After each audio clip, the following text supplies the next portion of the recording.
আমি বামন নিজেই আজকে 22শে শ্রাবণ, তাই জন্য ছোট্ট করে আমরা এখানে মানে পালন করছি। সবাই দেখুন বন্ধুরা, এই ছোটো পালন করছি দেখুন বন্ধুরা, আজ 22শে শ্রাবণ।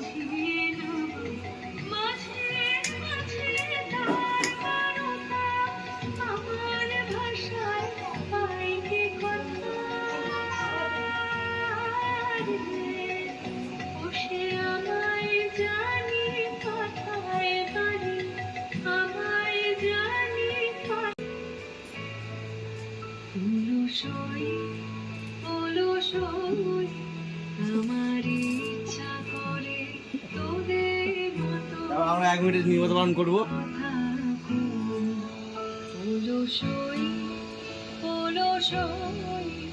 আমার ইচ্ছা করে তোদের মতন